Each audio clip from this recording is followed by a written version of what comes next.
slogan of IFA is Culture Connects.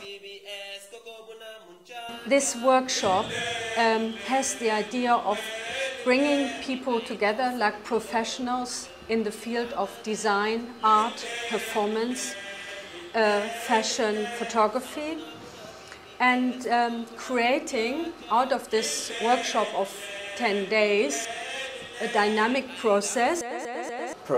I love the process. I often work with different medias that I try to combine. I was looking at people working with their histories, their identity, their issues. Ça change, c'est-à-dire là, moi je suis dans mon propre pays, il y a beaucoup de gens qui sont venus à travers ce projet-là, mais moi aussi j'ai l'impression d'être en voyage. Okay, let's start.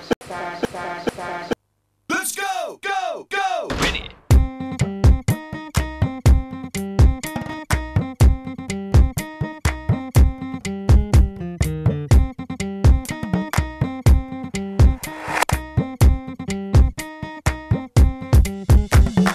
Parce que c'est tellement mélangé, il y a une mixture de cultures et j'apprends tous les jours énormément de choses, que ce soit personnel ou professionnel, la manière de vivre ensemble, des gens qui ne se connaissaient pas et qui viennent d'horizons divers, ça c'est quelque chose, je pense, extraordinaire. And I'm from Nigeria, but I've been living in Europe, Germany for the last 30-40 years. I grew up in the GDR and I have a Ghanaian father. My parents are from Pakistan and I grew up in a very, I would say, traditional way. Alman, Ghanaian. I studied photo design in a very boring city in Germany. À Kinshasa, la République démocratique du Congo. Everybody, this is Gavi. She arrived this morning and she's from South Africa. And I'm interested in the work that describe a more fluid set of histories and identities, which also force understanding that post-independence Africa in history is tied to a larger realm of social, cultural and economic exchange, reaching far beyond its borders. J'espère apporter, comme on dit, chacun a sa propre touche et dans son travail, je pense que chacun fait refléter son identité. But as I went along, I discovered that I actually was much more interested in identity than the actual fashion itself. There is no such thing as African fashion because it's so broad, and I knew it wasn't something that I could just, you know, talk about in 5 to 10 minutes. Quand je vois dans la mode, je vois dans les créations qu'on nous propose des vêtements, je me dis et je me pose la question, est-ce le vêtement qui donne la valeur à un homme ou c'est l'homme qui donne la valeur à un vêtement? And this is a part of the collection identity. I try to reflect identity into a full outfit.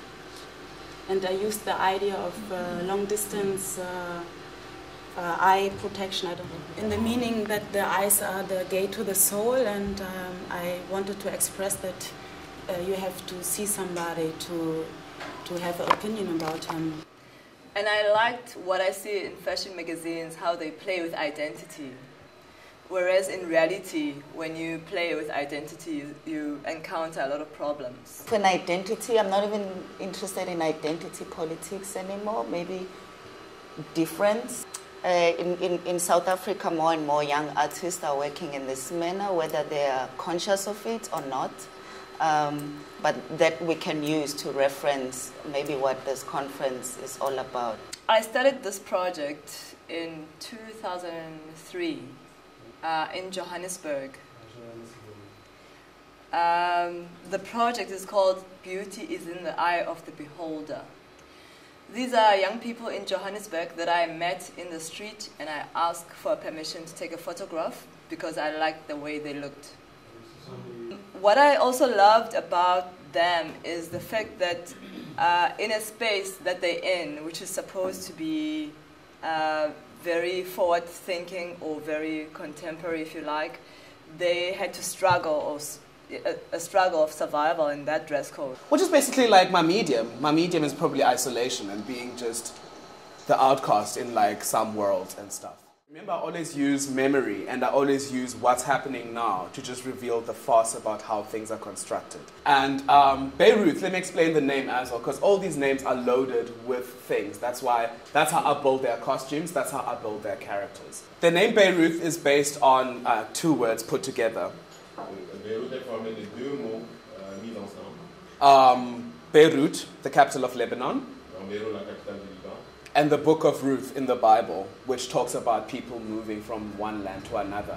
So basically what I wanted to say about the body of Beirut was that the name and the character is always against things that are set up by the state. Beirut is still alive. Beirut is still alive. She's causing a lot of nonsense everywhere. A lot of havoc everywhere. Is she coming to Dakar? She's in Dakar now, but I think she's going to die in Dakar because... Yeah, she's not very kosher. Yeah, we're going to decapitate her head. Yeah, she's going to be part of a buffet.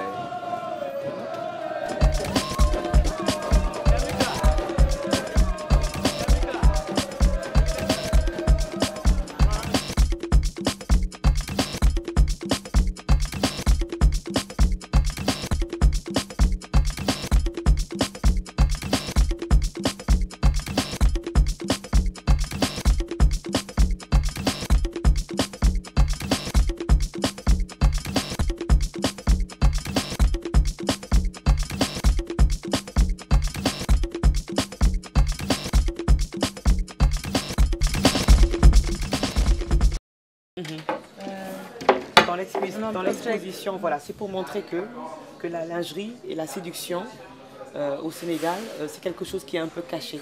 And I think also fashion photography for me has always been something that borrows from a lot of things, a lot of codes, a lot of things. Right now in the West, or actually from last year, fashion is kind of going through a fetish stage. But what is it here? What is fetishism here? Issues are all about.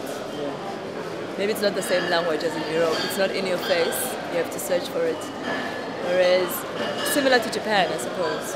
Whereas in Dakar, you almost have to use another language. Don't even think of using a Helmut Newton language. Voilà. Et puisque je venais fraîchement d'une autre culture où il n'y a pas de choses cachées. Donc je suis venue avec mon esprit un peu occidental et avec l'esprit occidental et sachant que ici entre femmes on se lâche vraiment sur ce plan, je pensais que je n'allais pas choquer et donc j'ai présenté la lingerie normalement et au début ça m'a amené des problèmes. Tous les créateurs qui étaient au Sénégal faisaient des vêtements. Et moi, j'ai voulu, parce que j'aime tout ce qui est innovation. Donc, je me suis dit, je vais faire autre chose. Et au lieu de faire les vêtements, je vais faire la lingerie. I wanted to break out from any kind of control or regulation, so I went to Berlin. So in Berlin, I found this honeysuckle group, or this nice persons who were, in a way, autonomous and open-minded. She was influenced by a very important German design called Bauhaus. And what I found out with this development you took with having your own name in Arabic letters, that you go from this German cultural memory, this reference, to your own personal history with your Pakistani background, but born in Germany, grow up in Germany and so on, but go back to your roots somehow. But then in your new thing, especially in your current collection, what I see is somehow this influence from your background, especially with the colors, are coming together with this very German, pure style of design.